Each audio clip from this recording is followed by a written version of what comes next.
So hi friends, welcome to our channel. Friends, మనకి 12th class or intermediate క్వాలిఫికేషన్తో apply చేసుకునే విధంగా ప్రభుత్వ సంస్థలో ఖాళీగా ఉన్నటువంటి పర్మనెంట్ సచివాలయ అసిస్టెంట్ ఉద్యోగులకి సంబంధించి ఈ యొక్క జాబ్ నోటిఫికేషన్ అనేది రిలీజ్ చేయడం జరిగింది. ఈ యొక్క పోస్ట్కి సెలెక్ట్ అయినటువంటి క్యాడ్స్కి 40,000కి పైగా మనకి శాలరీ అనేది రావడం జరుగుతుంది. ఎలాంటి ఎక్స్పీరియన్స్ కానీ ఏమి కూడా ఉండాల్సినటువంటి అవసరం అయితే లేదు. ఈ విధంగా ఈ యొక్క నోటిఫికేషన్కి సంబంధించి కంప్లీట్ డీటెయిల్స్ అన్నిటిని కూడా ఈ యొక్క వీడియోలో డిస్కస్ అయితే చేద్దాం.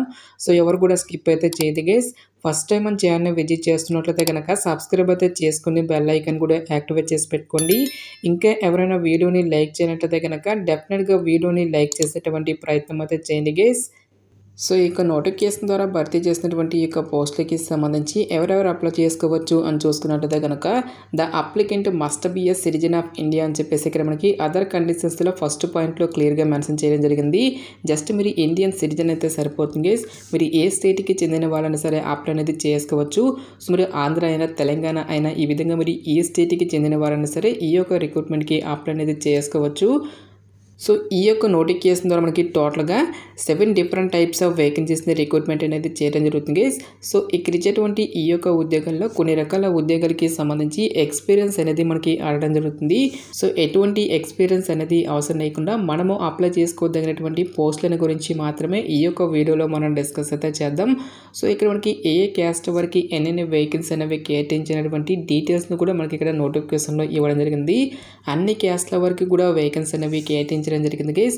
లైక్ మనకి జనరల్, ఎస్సీ, ఎస్టీ, ఓబీసీ అని చెప్పేసి ఈ విధంగా మనకి ప్రతి ఒక్క కేటగిరీతో పాటుగా యూఆర్ కేటగిరీలో కూడా మనకి వేకెన్సీ అనేవి కేటాయించారు కాబట్టి సో ఈ యొక్క విభాగంలో ఉన్నటువంటి పోస్టులకి మీరు ఏ క్యాస్ట్కి చెందిన వారైనా సరే అప్లై అనేది చేసుకోవచ్చు. సో ఇక పోస్ట్కి సెలెక్ట్ అయినటువంటి క్యాస్ట్కి మనకి పే స్కేల్ అనేది ఏ విధంగా ఉంటుంది అని చూసుకున్నట్లయితే కనుక సెంట్రల్ గవర్నమెంట్ లెవెల్ 2 ప్రకారం శాలరీ వచ్చేటువంటి పోస్టులకు వచ్చేసరికి సో మనకి బేసిక్ పేనే 19,900 రూపీస్ అనేది పే చేయడం జరుగుతుంది. సో ఇక బేసిక్ పేతో పాటు చాలా రకాల కేంద్ర ప్రభుత్వానికి సంబంధించి అలవెన్సెస్ అనేవి కూడా మనకి పే చేయడం జరుగుతుంది. కాబట్టి ఈ విధంగా అన్ని అలవెన్సెస్ కలుపుకుంటే దాదాపుగా మనకి 31,000కి పైగా మనకి శాలరీ అనేది రావడం జరుగుతుంది. నెక్స్ట్ లెవెల్ 4 ప్రకారం శాలరీ వచ్చేటువంటి పోస్టులకు వచ్చేసరికి సో మనకి బేసిక్ పేనే 25,500 రూపీస్ అనేది పే చేయడం జరుగుతుంది. సో ఇక బేసిక్ పేతో పాటు అన్ని రకాల అలవెన్సెస్ అన్ని కలుపుకుంటే దాదాపుగా మనకి 41,000కి పైగా మనకి శాలరీ అనేది రావడం జరుగుతుంది. సో ఇక నోటిఫికేషన్ ద్వారా భర్తీ చేసినటువంటి ఈ యొక్క పోస్టులకి సంబంధించి అప్లై చేసుకోవడానికి మీకు ఉండాల్సినటువంటి ఏజ్ లిమిట్ విషయానికి వచ్చేట్లయితే కనుక సో మనకి లెవెల్ 2 పోస్టులకు వచ్చేసరికి మీకు మినిమం ఏజ్ అనేది 18 ఇయర్స్ అయితే కంప్లీట్ అయి ఉండాలి. జనరల్ అభ్యర్థులు వచ్చేసరికి 28 ఇయర్స్ వరకు కూడా అప్లై అనేది చేసుకోవచ్చు. నెక్స్ట్ మనకి క్యాస్ట్ వరకు కూడా ఏజ్ రిలాక్సేషన్స్ అనేవి ఉంటాయి కాబట్టి ఓబీసీ క్యాన్స్ వచ్చేసరికి 31 ఇయర్స్ వరకు, ఎస్సీ ఎస్టీ క్యాన్స్ వచ్చేసరికి 33 ఇయర్స్, నెక్స్ట్ పీడబ్ల్యూడీ క్యాన్స్ వచ్చేసరికి 38 ఇయర్స్ వరకు కూడా అప్లై చేసుకోవడానికి ఛాన్స్ అనేది కల్పిస్తూ ఉన్నారు. నెక్స్ట్ లెవెల్ 4 ప్రకారం ఉన్నటువంటి పోస్టులకు వచ్చేసరికి మీకు మినిమం ఏజ్ అనేది 18 ఇయర్స్ అయితే కంప్లీట్ అయి ఉండాలి. జనరల్ అభ్యర్థులు వచ్చేసరికి 27 ఇయర్స్ వరకు కూడా అప్లై అనేది చేసుకోవచ్చు. నెక్స్ట్ మనకి క్యాస్ట్ వరకు కూడా ఏజ్ రిలాక్సేషన్స్ అనేవి ఉంటాయి కాబట్టి ఓబీసీ క్యాన్స్ వచ్చేసరికి 30 ఇయర్స్, ఎస్సీ ఎస్టీ క్యాన్స్ వచ్చేసరికి 32 ఇయర్స్ వరకు కూడా అప్లై చేసుకోవడానికి ఛాన్స్ అనేది కల్పిస్తూ ఉన్నారు. నెక్స్ట్ ఈ యొక్క పోస్టులకి సంబంధించి అప్లికేషన్ ప్రాసెస్ విషయానికి వచ్చేట్లయితే కనుక ఓన్లీ ఆన్లైన్లోనే అప్లై చేసుకోవాల్సి అయితే ఉంటుంది. అప్లికేషన్ ఫీజుకి సంబంధించిన డీటెయిల్స్ కనుక చూసుకున్నట్లయితే కనుక ఆల్ ఉమెన్ క్యాండిడేట్స్తో పాటు SC, ST, PWD, ex servicemen candidates ఎవరైతే ఉంటారో ఈ యొక్క క్యాండిడేట్స్ ఎటువంటి అప్లికేషన్ ఫీజు అనేది కూడా పే చేయాల్సినటువంటి అవసరం అయితే లేదు. ఈ యొక్క క్యాండిడేట్స్ అందరూ కూడా ఫ్రీగా అప్లై అనేది చేసుకోవచ్చు గైస్. సో రిమైనింగ్ కేటగిరీకి చెందినటువంటి జనరల్, ఓబీసీ, ఎకనామికల్లీ వీకర్ సెక్షన్కి సంబంధించిన క్యాండిడేట్స్ అందరూ కూడా 500 రూపీస్ అప్లికేషన్ ఫీజు అనేది మీరు ఆన్లైన్లో పే చేయాల్సి అయితే ఉంటుంది. సో పోస్ట్ వర్గ ఎసెన్షియల్ ఎడ్యుకేషనల్ క్వాలిఫికేషన్ విద్యా అర్హత విషయానికి వచ్చేట్లయితే కనుక జూనియర్ స్టెనోగ్రాఫర్ పోస్టులకు వచ్చేసరికి సో మీరు ఈ విభాగంలో ఇంటర్మీడియట్ పాస్ అయినా సరే ఏ యొక్క జాబ్స్కి మీరు అప్లై అనేది చేసుకోవచ్చు.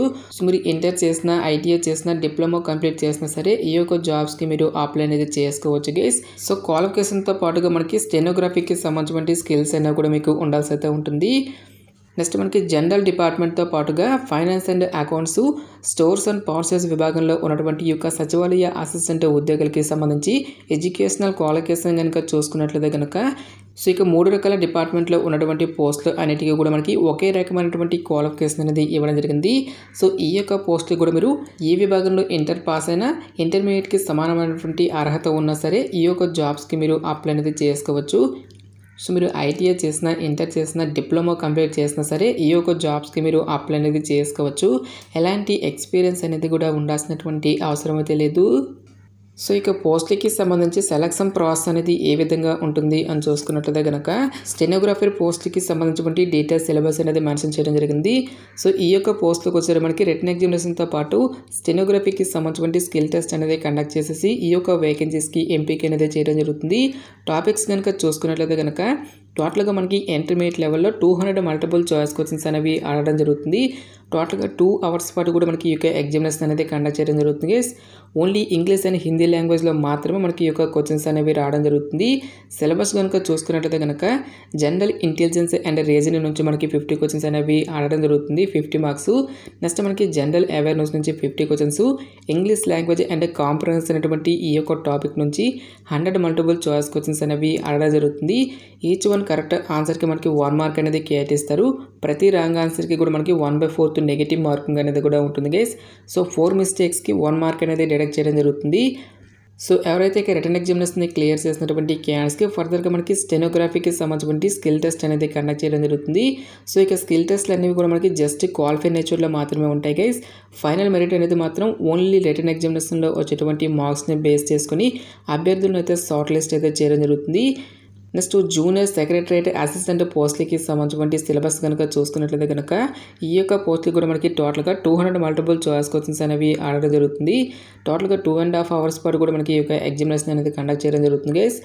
సో ఇక రిటర్న్ ఎగ్జామినేషన్లో మళ్ళీ టోటల్గా 2 పేపర్స్గా మనకి డివైడ్ అనేది చేయడం జరిగింది. పేపర్ 1 అనేది మనకి మెంటల్ ఎబిలిటీ టెస్ట్కి రిలేటెడ్గా 100 మల్టిపుల్ చాయిస్ క్వశ్చన్స్ అనేవి ఆడడం జరుగుతుంది, 200 మార్క్స్. ఈచ్ వన్ కరెక్ట్ ఆన్సర్కి ఇక్కడ మనకి 2 మార్క్స్ అనేవి కేటాయిస్తారు. పేపర్ 1లో మనకి ఎటువంటి నెగిటివ్ మార్కింగ్ అంటూ కూడా ఏమి కూడా ఉండదు గైస్. సో అన్ని క్వశ్చన్స్కి కూడా మనం అటెండ్ అనేది చేయొచ్చు. టాపిక్స్ కనుక చూసుకున్నట్లయితే కనుక general intelligence, quantitative aptitude, reasoning, problem solving, situational judgement అనేటువంటి ఈ యొక్క పర్టికులర్ టాపిక్స్ నుంచే రిలేటెడ్గా మనకి క్వశ్చన్స్ అనేవి ఆడడం జరుగుతుంది. సో పేపర్ 1 అనేది మనకి టోటల్గా 90 మినిట్స్ పాటు కూడా ఇక్కడ టెస్ట్ అనేది కండక్ట్ చేయడం జరుగుతుంది. ఎవరైతే ఇక పేపర్ 1ని క్లియర్ చేసినటువంటి క్యాండిడేట్స్కి ఫర్దర్గా మనకి పేపర్ 2 అనేది కూడా కండక్ట్ చేయడం జరుగుతుంది. టాపిక్స్ కనుక చూసుకున్నట్లయితే కనుక జనరల్ అవేర్నెస్ నుంచి మనకి 50 క్వశ్చన్స్, ఇంగ్లీష్ లాంగ్వేజ్ నుంచి 50 క్వశ్చన్స్ అనేవి ఆడడం జరుగుతుంది. ఈచ్ వన్ కరెక్ట్ ఆన్సర్కి ఇక్కడ మనకి 3 మార్క్స్ అనేవి కేటాయిస్తారు. ప్రతి రాంగ్ ఆన్సర్కి కూడా మనకి 1 మార్క్ అనేది డిడక్ట్ చేయడం జరుగుతుంది. ఎవరైతే రిటర్న్ ఎగ్జామినేషన్ని క్లియర్ చేసినటువంటి క్యాండిడేట్స్కి ఫర్దర్గా మనకి టైపింగ్కి సంబంధించిన స్కిల్ టెస్ట్ అనేది కండక్ట్ చేసేసి ఈ యొక్క వేకెన్సీస్కి ఎంపిక అనేది చేయడం జరుగుతుంది. నెక్స్ట్ ఈ యొక్క పోస్టులకి సంబంధించి మనకి ఇంపార్టెంట్ డేట్స్ విషయానికి వచ్చేట్లయితే కనుక సో మనకి ఇవాల్టి నుంచి కూడా అప్లికేషన్ ప్రాసెస్ అనేది స్టార్ట్ కావడం జరిగింది. ఇక లాస్ట్ డేట్ విషయానికి వచ్చేట్లయితే కనుక మార్చ్ 3 వరకు కూడా ఈ యొక్క రిక్రూట్మెంట్కి ఆన్లైన్లో అప్లికేషన్స్ అనేవి సబ్మిట్ అయితే చేసుకోవాల్సి అయితే ఉంటుంది. వన్స్ అగైన్ మీరు ఆన్లైన్లో అప్లికేషన్స్ అనేవి సబ్మిట్ చేసిన తర్వాత ఆ యొక్క హార్డ్ కాపీస్ అన్నిటిని కూడా మీరు ప్రింట్అవుట్ అనేది తీసుకొని మార్చ్ 14th లోపు ఈ యొక్క రిక్రూట్మెంట్కి సంబంధించి ఈ యొక్క అప్లికేషన్స్ అన్న మనము ఆఫ్లైన్లో అయితే మళ్ళీ సెండ్ చేసుకోవాల్సి అయితే ఉంటుంది గైస్. ఈ విధంగా మీరు ఆన్లైన్లో అప్లికేషన్స్ అనేవి సబ్మిట్ చేసిన తర్వాత ఆ యొక్క హార్డ్ కాపీస్ అన్నిటిని కూడా మీరు ప్రింట్అవుట్ అనేది తీసుకొని ప్రతి ఒక్క ఎడ్యుకేషనల్ డాక్యుమెంట్స్ అన్నిటిపై కూడా సెల్ఫ్ అటెస్టేషన్ అంటే మీ యొక్క సైన్ అనేది కంపల్సరీగా చేయాల్సి అయితే ఉంటుంది గైస్. సో ఇక సర్టిఫికేట్స్ అన్నిటిని కూడా మీరు ఒక ఎన్వలప్ కవర్లో పెట్టేసి ఈ యొక్క ఎన్వలప్ కవర్పై application for the post of అని చెప్పేసి మీరు ఏ పోస్ట్కి అయితే అప్లై చేస్తున్నారో ఆ పోస్ట్ నేమ్తో పాటు ఆ పోస్ట్ కోడ్ అనేది మీరు ఇక్కడ రాసేసి లెఫ్ట్ సైడ్లో వచ్చేసరికి మీ యొక్క అడ్రస్సు, రైట్ సైడ్లో మనకి నోటిఫికేషన్లో ఏ అడ్రస్ అనేది ఇచ్చారో ఆ యొక్క అడ్రస్ అనేది మీరు ఇక్కడ ఫిల్ చేయాల్సి అయితే ఉంటుంది.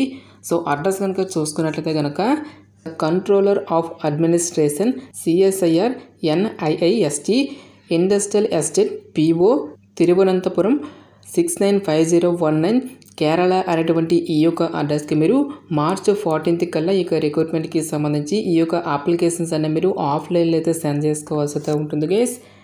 సో ఇది ఫ్రెండ్స్ ఇవాల్టి వీడియో. రేపు మరొక మంచి జాబ్ అప్డేట్తో మళ్ళీ మీ ముందుకు రావడం జరుగుతుంది. Thanks for watching this video.